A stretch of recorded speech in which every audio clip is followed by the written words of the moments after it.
नमस्कार दोस्तों, बचपन के दिन में आप सभी का हार्दिक स्वागत है। विधानसभा निर्वाचन में मतदान के दिन से पूर्व जो भी तैयारी करनी होती है उसके हम पहले भी 2 वीडियो बना चुके हैं। आज हम बात करेंगे कि मतदान के दिन आपको सुबह से लेकर शाम तक कैसे मेंटेनेंस बनाना है, कैसे अपना शेड्यूल तय करना है, उसके बारे में हम आज पूरी जानकारी इस वीडियो में बताएंगे। तो चलिए, सबसे पहले आपको सुबह मतदान का दिन है, दैनिक क्रियाओं से मुक्त होकर आपको एक बार फिर से 200 मीटर के दायरे का निरीक्षण कर लेना है कि कोई आदर्श आचार संहिता के जो भी नियम है उनका उल्लंघन तो नहीं हो रहा है। इसके बाद पहले क्या होता था कि हर बार सुबह 6 बजे एजेंट की उपस्थिति मॉक पोल कराना होता था, लेकिन इस बार टाइम भी चेंज हो गया है। मैं यहाँ एडिट करना भूल गई, आप इसको देख लीजिए। देखिए, ये इधर जो 6 बजे लिखा हुआ है अब 5:30 बजे कर दिया है टाइम। इस बार 1.5 घंटे पहले आपको मॉक पोल कराना है। अगर आपके एजेंट उपस्थित होते हैं तो बहुत बढ़िया है, उनकी उपस्थिति में ही आपको मॉक पोल कराना है। लेकिन अगर अनुपस्थित होते हैं तो ऐसी स्थिति में आपको सिर्फ 15 मिनट उनका इंतज़ार करना है और 15 मिनट के बाद आपको मॉक पोल की कार्रवाई शुरू कर देनी है। मॉक पोल देखिए, मॉक पोल कैसे कराना है, पूरी प्रोसेस क्या है, कैसे मशीनों को जोड़ना है, ये पूरा प्रोसेस हम आपको इस पे दिखा देते हैं। ये पूरा सीक्वेंस है, इसमें बीयू, सीयू और वीवीपैट मशीन को कैसे जोड़ना है आप इधर देख सकते हैं।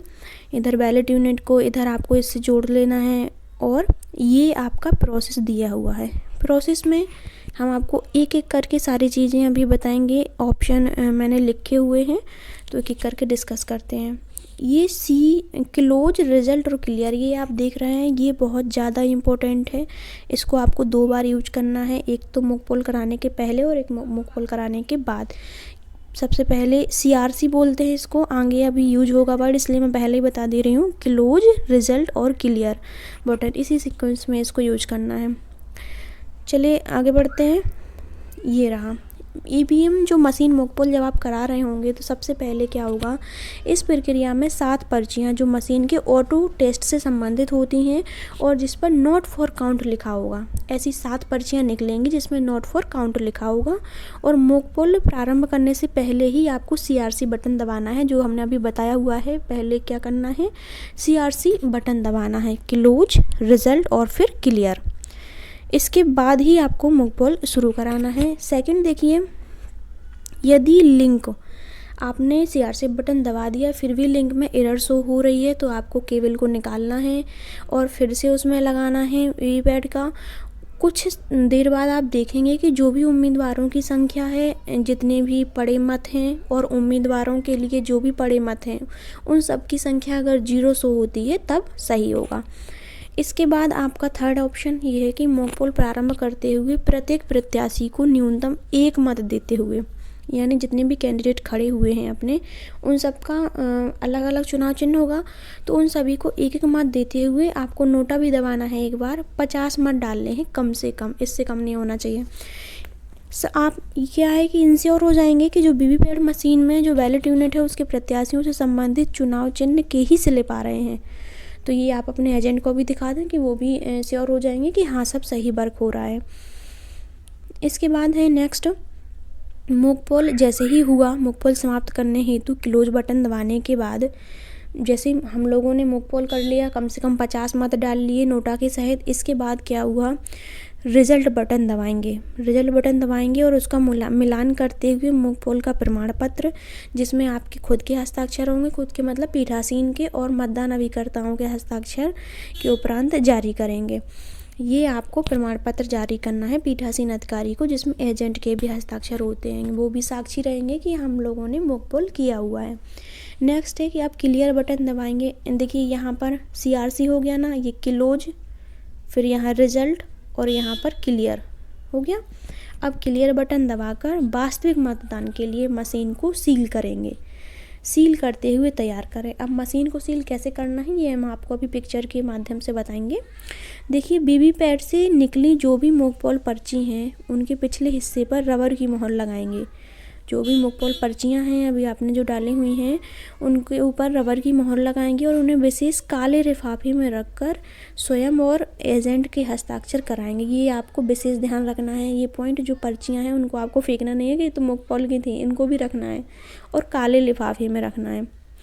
लिफाफे पर मतदान केंद्र की संख्या लिखनी है। नाम लिखने के बाद उसे प्लास्टिक बॉक्स में डालकर पिंक पेपर सील से सील करना है। अब निर्धारित प्रारूप पर प्रमाण पत्र जारी करते हुए वीवीपैट ड्रॉप बॉक्स तथा सीयू को सील करना है। कंट्रोल यूनिट को, ड्रॉप बॉक्स को, वीवीपैट ड्रॉप बॉक्स को सील करना है। तो ये आपकी जो प्रक्रिया है ये मॉक पोल के लिए कर रही हैं। ये अभी वास्तविक मतदान अभी शुरू नहीं हुआ है। वास्तविक मतदान शुरू करने के पहले ये सारी प्रक्रिया कर लेनी है। तो इसमें भी थोड़ा टाइम लगता है, इसलिए आप टाइम से इसको निपटा लें। अगर एजेंट टाइम पे नहीं आते तो आप खुद ही कर लें आपस में मतदान अधिकारियों के साथ। चलिए अब हम बात करते हैं कि आपको जो सीलिंग का जो प्रोसेस है वास्तविक मतदान के लिए जो मशीन को सील करते हैं उसको कैसे करना है हम आपको दिखाएंगे।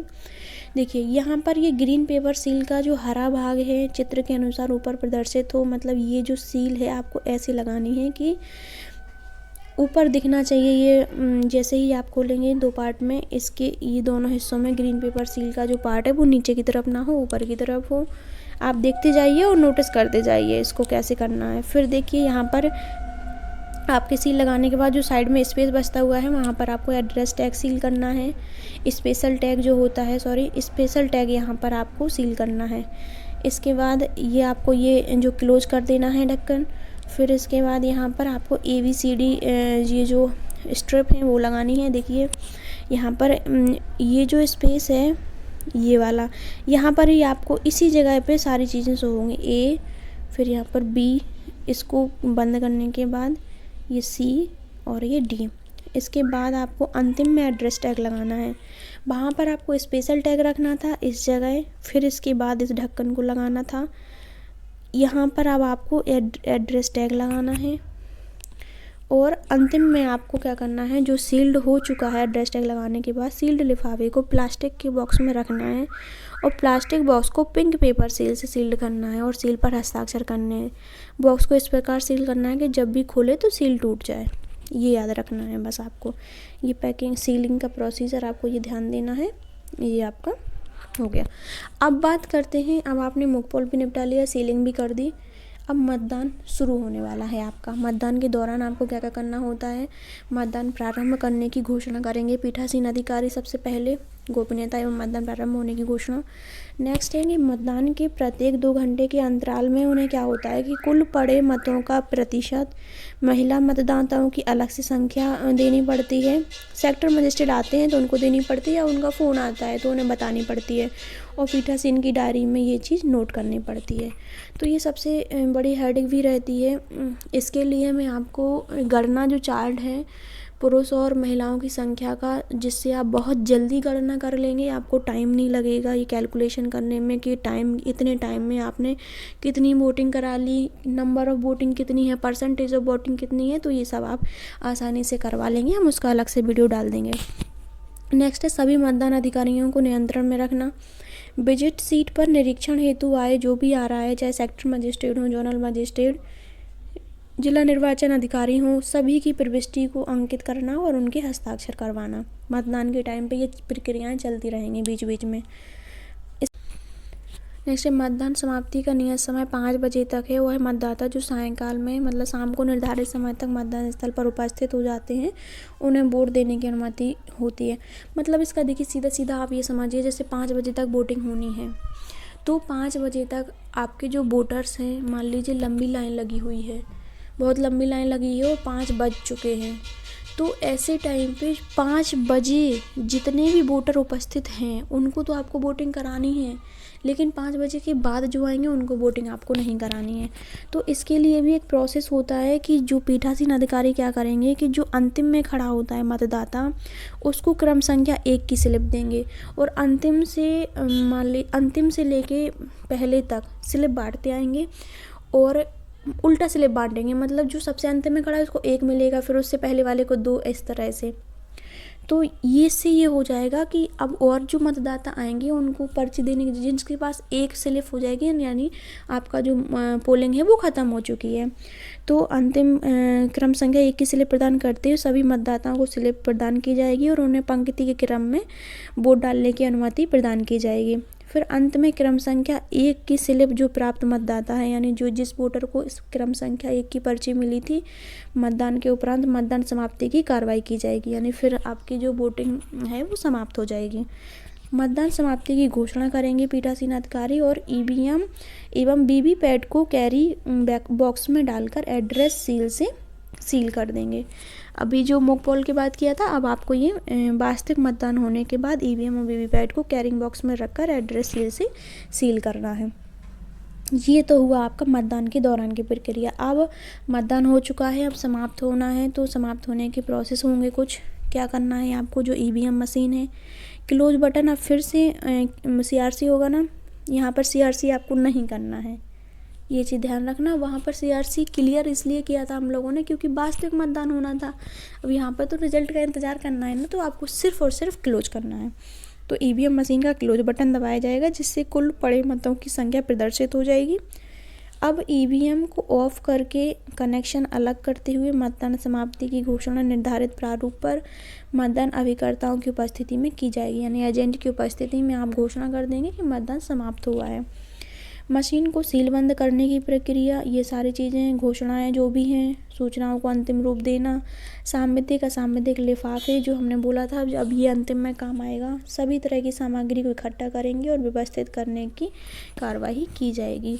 इस तरह से आपका उस स्थान पर पोलिंग मतदेय स्थल पर आपका मतदान समाप्त होगा। और इसके बाद आपको अब और भी ज़्यादा महत्वपूर्ण काम करना है, जो है लिफाफों का अरेंजमेंट, किस लिफाफे में कौन सा प्रपत्र रखना है और कितने तरह के लिफाफे होंगे, ये सारी जानकारी मैं अगले वीडियो में दूंगी क्योंकि ये वीडियो थोड़ा लंबा हो रहा है। तो उसमें मैं आपको सारे क्रम समझा दूंगी कि किस लिफाफे में, कौन से कलर के लिफाफे में कौन कौन से प्रपत्र रखे जाएंगे, तो आप आसानी से व्यवस्थित कर लेंगे चीज़ों को। चलिए, हमसे जुड़ने के लिए बहुत बहुत धन्यवाद।